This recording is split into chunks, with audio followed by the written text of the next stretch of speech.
bagaimana kita bisa menjadikan sholat sebagai penolong kalau kita belum melebur, kalau kita belum menunggal, kalau kita belum bersatu.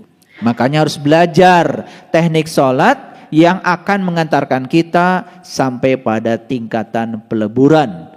Itulah sesungguhnya tauhid yang sesungguhnya. Jadi kebanyakan sholat cuma di dimensi luar, dimensi kulit, tidak sampai pada dimensi peleburan. Akibatnya apa? Hanya terjebak oleh rutinitas. Akibatnya sholat yang syar'i itu menjadi beban. Aduh, belum sholat. Giliran sudah sholat, alhamdulillah sudah sholat. Jadi kalau orang-orang ini ditanya, kapan Anda merasakan nikmatnya sholat? Dan hampir semua orang mengatakan, nikmatnya sholat justru ketika sudah selesai sholat. Coba, kalian kan suka begitu. Begitu waktunya sholat, langsung ambil wudhu, kemudian sholat cepet-cepetan. Udah assalamualaikum, assalamualaikum. Alhamdulillah, tenang sudah sholat. Kok tenangnya itu sudah sholat, bukan ketika sholat. Kok bahagianya itu setelah sholat, bukan ketika sholat. Kan aneh. Padahal Nabi Muhammad dalam sebuah hadis mengatakan hiburannya beliau itu ketika sholat. Berarti saat sholat beliau bahagia. Ketika berhenti sholat sedih karena berpisah. Ini kan kebalikannya kita ini, betul nggak? Makanya kita dengan Nabi Muhammad kan beda sedikit. Nabi Muhammad itu kan sedikit tidur, kalau kita sedikit-sedikit tidur. Nabi Muhammad itu sedikit marah, kalau kita sedikit-sedikit marah, kan beda sedikit. Itu yang menyebabkan kemudian sholat tidak membangun kesadaran apapun. Nah, saya kasih saran. Cobalah mencari guru yang bisa mengajarkan sholat itu sebagai metode untuk minta tolong. Karena apa? Setelah sholat itu kita akan merasakan penyatuan, kehadiran. Dan kita merasakan dengan kesadaran penuh kehadirannya. Karena dengan kehadirannya, apa sih yang tidak bisa dilakukan oleh beliau? Makanya kuncinya cuma dua, sabar dan sholat. Makanya kenapa dikatakan oleh Imam Syafi'i kalau sabar ini adalah ya kunci untuk bisa menyelesaikan segala rintangan dalam hidup. Ya. Mungkin punya pengalaman dengan ini. Nah, makanya di ayat yang ke-46 kemudian Allah menyatakan ya alladzina yadunnuna annahum mulaqu rabbihim wa annahum ilaihi rajiun. Jadi sabar dan sholat itu tidak bisa dilakukan sebagai penolong kecuali bagi orang-orang yang sudah khusyuk. Dan siapa orang yang khusyuk dalam sholatnya? Allah menyatakan orang yang sudah bertemu. Alladzina yadunnuna annahum mulaqu rabbihim wa annahum ilaihi rajiun.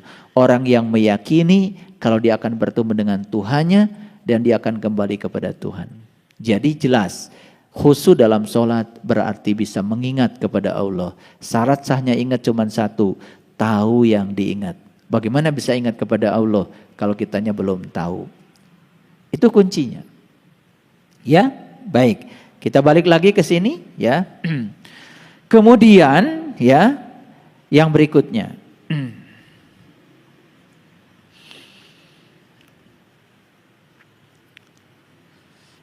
Ada nggak di ruangan ini sahabat yang belum pernah mendapatkan kesulitan dalam hidup? Ada nggak? Ada nggak? Saya kira nggak ada ya. Sepakat ya? Semua dalam perjalanan hidup ini pasti pernah mendapatkan kesulitan. Setuju gak? Oke. Yang kedua pertanyaan saya. Pada saat kita mendapatkan kesulitan, coba perhatikan. Ada gak yang mau mendekat kepada kita?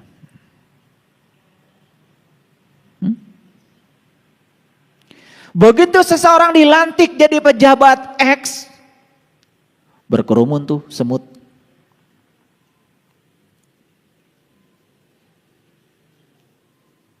Dan begitu tahu dia tidak terpilih lagi di periode berikutnya, hilang tuh semut.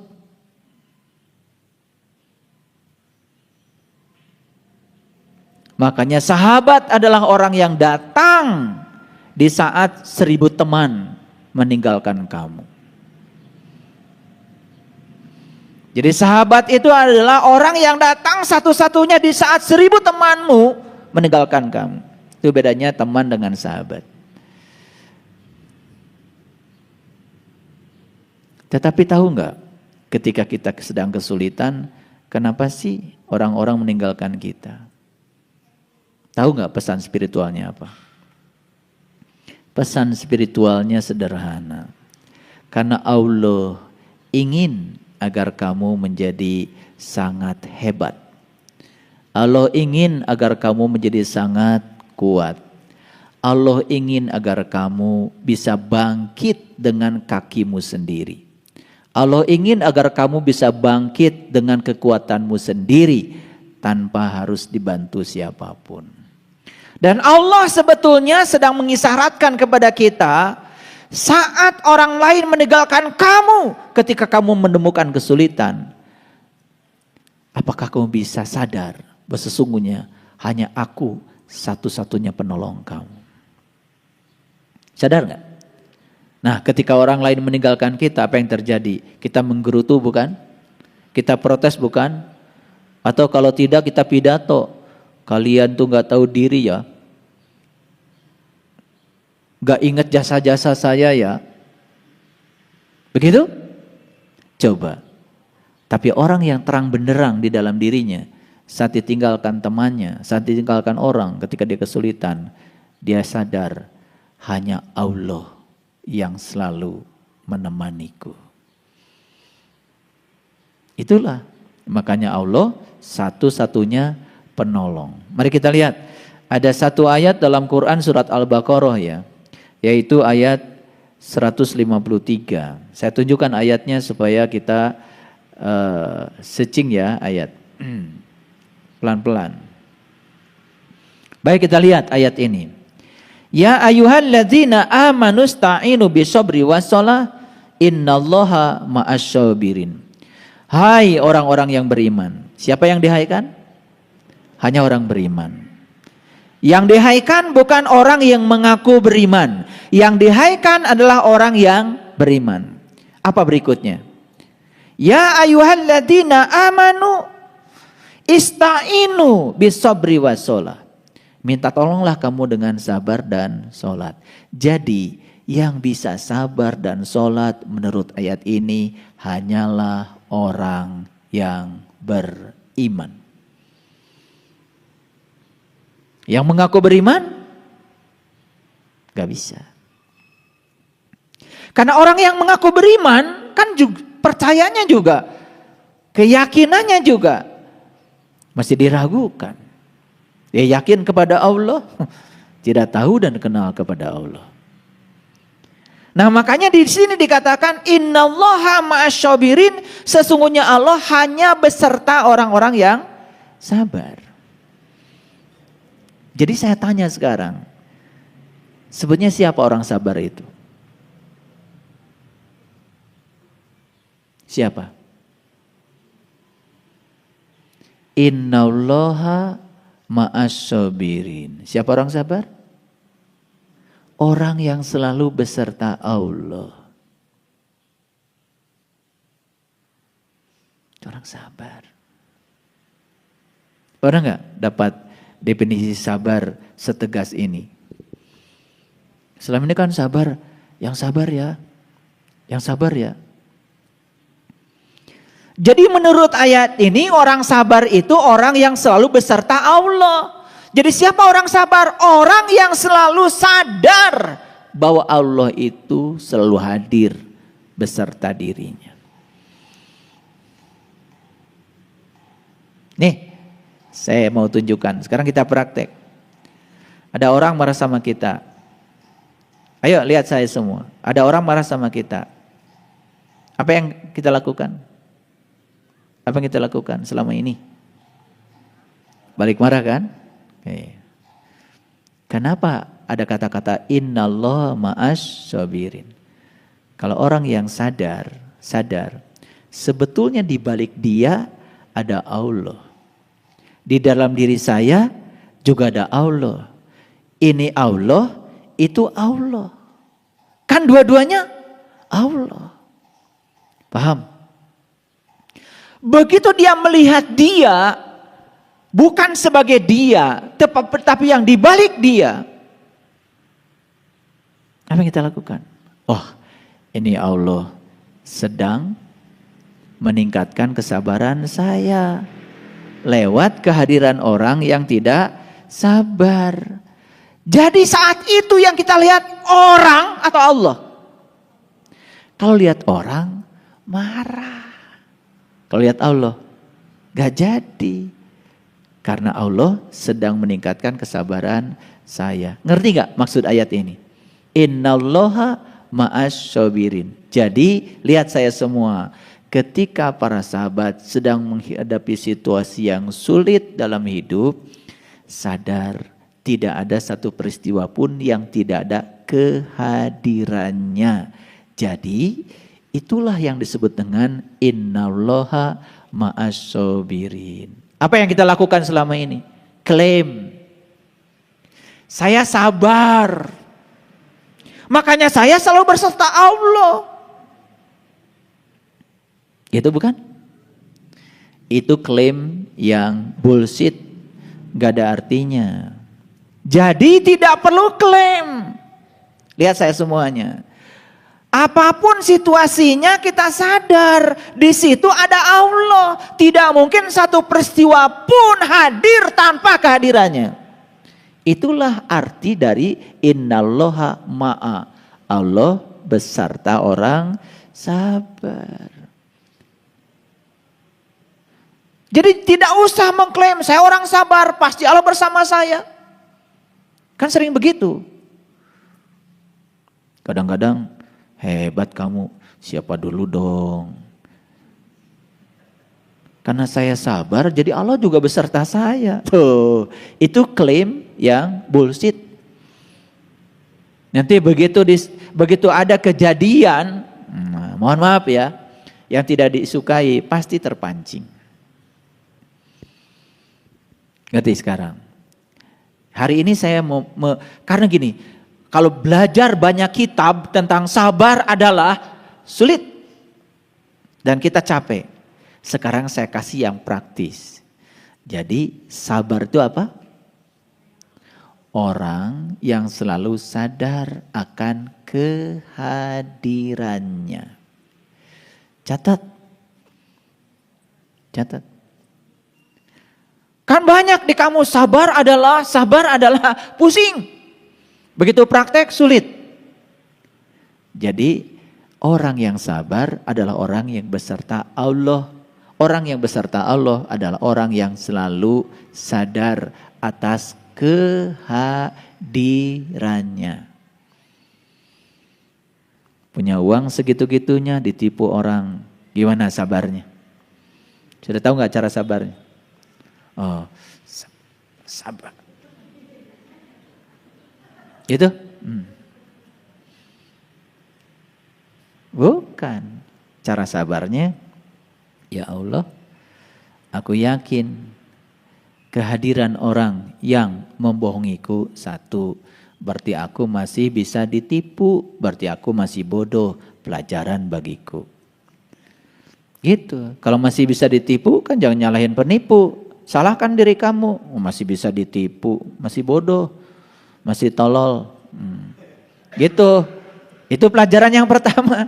Ya kan? Pasti ada pelajarannya. Yang kedua, jangan-jangan orang ini dihadirkan olehmu untuk menyelamatkanku. Siapa tahu dengan uang yang aku miliki ada sesuatu yang akan terjadi dengan diriku. Kan siapa tahu? Betul nggak? Orang baru beli mobil baru, kemudian pergi dari Bandung ke Jakarta. Di tengah jalan kemudian mobil barunya itu ketiban sama kontainer. Betul nggak?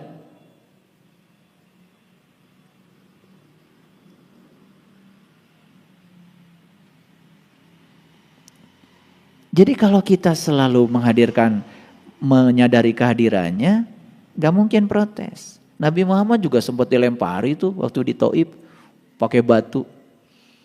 Mungkin ya kelas-kelas kita nih ketika dilemparin batu. Udah aja ya Allah, saya berhenti aja jadi Rasul. Gini amat. Mungkin gitu ya kelas-kelas kita kan. Tapi Nabi Muhammad saat itu apa? Karena kesadaran dengan kehadiran Allahnya selalu saja nancep. Turun ayat. Wa ma romaita id romaita walakinnallaha roma.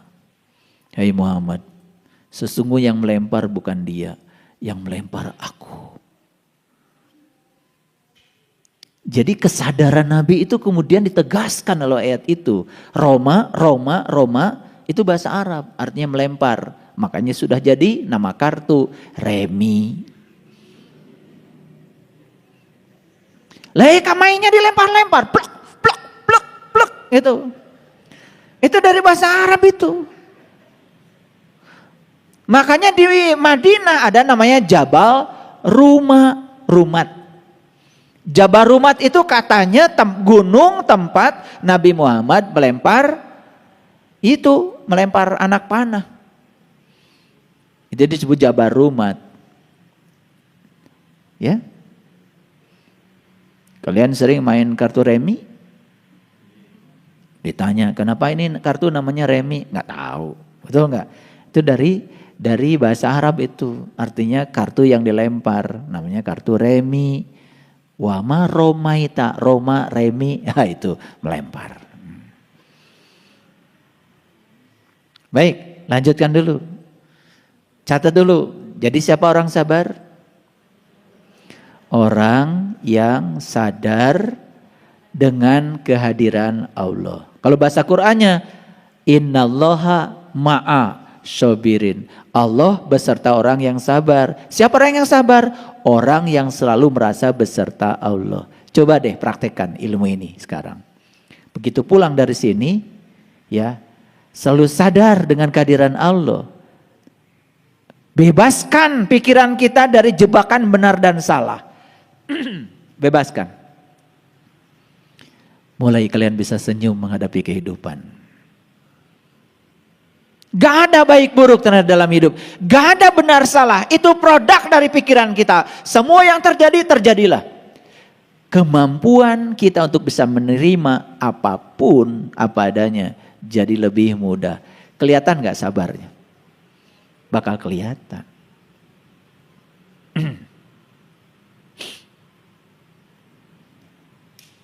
Oke, baik, lanjut.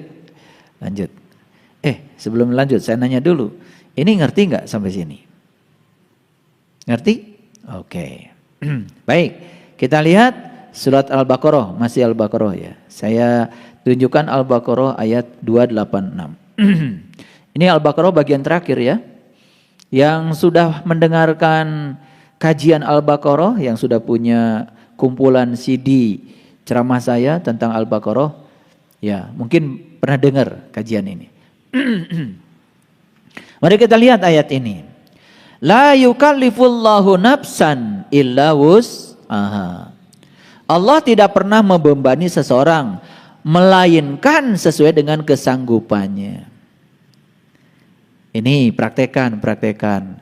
Gak mungkin tuh Allah membebani sesuatu kepada kita di luar kemampuan kita. Jadi apapun yang terjadi pada kita itu sudah ditakar oleh Allah. Gak mungkin, dia tuh maha adil. Kita saja sering merasa seakan-akan beban kita itu melampaui kemampuan kita sendiri. Kalau itu yang ada di pikiran kita, akibatnya kita pun akan merasakan seperti yang di pikiran kita. Tapi kalau kita yakin Allah ngasih apapun pada saya sesuai dengan kemampuan saya, berarti segala masalah yang sedang saya hadapi, saya mampu menyelesaikannya. Gak mungkin ada orang frustrasi. Gak mungkin ada orang lari dari masalah. Gak mungkin. Nih, saya lihat. Kalian tuh pernah begitu. Ini wajah-wajah frustrasi. Ini wajah-wajah putus asa. Betul nggak dia? Iya. Itu karena kesadaran tentang Allahnya nggak ada. Coba lihat ayat ini. La yukallifullahu nafsan illa wus'aha. Ayat ini dibaca setiap tahlilan. Ayat ini dibaca setiap selesai sholat fardu. Jadi wiridan. Saking sering dibacanya dalam wiridan sampai nggak sadar apa yang dibaca. Makanya coba nanti sekali-kali wiridannya pakai bahasa Indonesia. Allah tidak membebani seseorang melainkan sesuai dengan kesanggupannya. Wiridkan. Gak usah banyak-banyak. Allah tidak mungkin membebani saya melampaui kesanggupan saya. Allah tidak mungkin membebani saya di luar kemampuan saya. Sayalah yang tidak percaya pada kemampuan saya sendiri. Itu yang membuat saya sering merasa paling menderita dalam hidup. Bilang sama dirimu. Ulang kata-kata itu berkali-kali. Sampai celap ke sini. Wah, ternyata saya ini mampu. Karena dalam diri saya ada Allah yang maha segalanya. Gitu. Nyambung dengan ayat yang tadi. Innallaha ma'asyabirin. Jadi apa sabar tadi? Beserta Allah. Sabar, sadar dengan kehadiran Allah. Sadar, sabar berarti sadar dengan kehadiran Allah. Makanya sabar dan sadar itu dua kata yang tidak bisa dipisahkan. Oke, saya mau tanya, kemarin kan saya kasih PR. Kemarin saya cerita bagaimana menjadi orang yang luar biasa. Sudah ada pengalamannya? Sudah ada. Ada yang kirim kemarin WA pada saya. Pulang dari sini ayah, kami mampir di rumah makan. Terus biasa pesan makanan. Sejam, 2 jam. Itu makanan yang dipesan gak datang-datang. Begitu giliran datang pun tidak sesuai dengan yang dipesan. Oh, begitu mau marah, ingat kajian tadi. Langsung ingat katanya. Untung aja sadar. Kan saya bilang pulang dari sini prakteknya langsung. Karena ngaji bukan di masjid, ngaji itu di kehidupan. Kan saya bilang begitu. Akhirnya Pak, gak jadi marah katanya. Alhamdulillah. Untung ngaji. Karena begitu marah itu yang disebut dengan kecelakaan spiritual. Gini saya kasih tahu.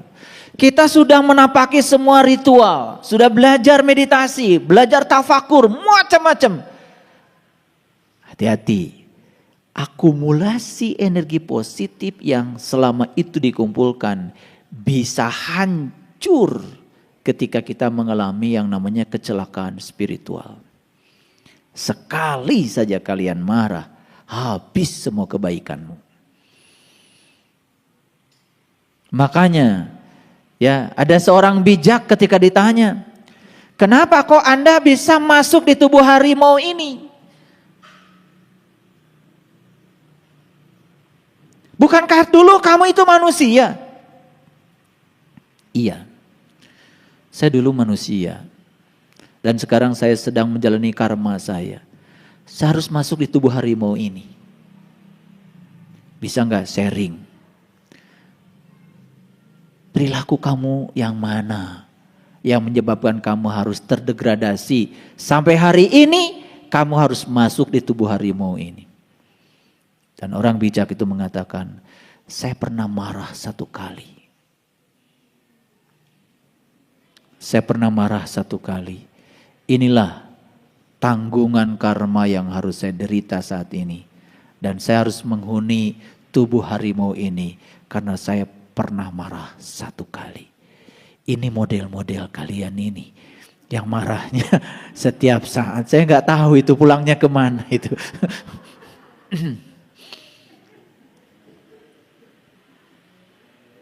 Itu jadi nerakanya. Marah sekali loh.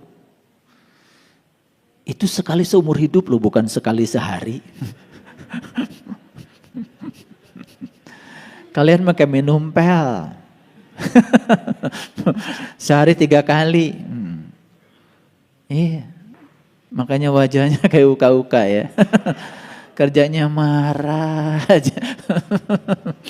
Ya oke. Setelah hari ini sadar. Innallaha ma'asyabirin. Sesungguhnya Allah beserta orang yang sabar. Bukan, ya Allah terima kasih selalu besertaku. Karena aku sabar ya Allah. Kata Allah, emang gue pikirin, kata Allah. Ya, jadi bukan begitu sabar itu ya. Jadi sekarang sabar itu sadari semua terjadi di belakangnya ada kehadirannya. Dengan kesadaran itu saya yakin kalian tidak akan sulit untuk bisa menerima kenyataan sepahit apapun. Percaya sama saya. Ya. Apalagi sekarang kita sudah tahu, la yukallifullahu nafsan illa wus'aha. Allah tidak pernah membebani seseorang di luar kesanggupannya. Jadi apapun beban yang sedang kita jalani dalam hidup sekarang, percaya sekarang. Kalau Allah percaya sama saya, sesuai dengan kapasitas saya, berarti saya dimampukan oleh Allah dan saya mampu untuk menyelesaikan semuanya. Gitu dulu, itu namanya percaya diri. Paham? Paham apa tidak? Itu kunci yang pertama.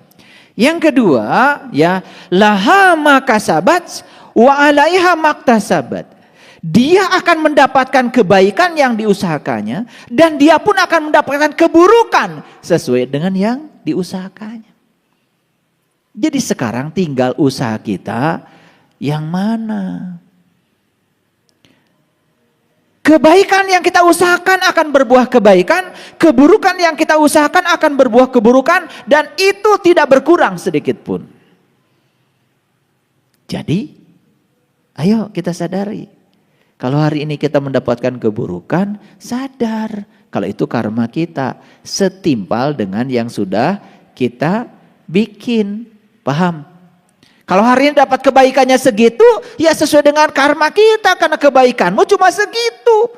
Aneh, ingin kebaikannya banyak tetapi tidak menciptakan sebab yang banyak untuk kebaikan. Laha maka sabat wa 'alaiha maktasabat. Ini ngerti apa tidak?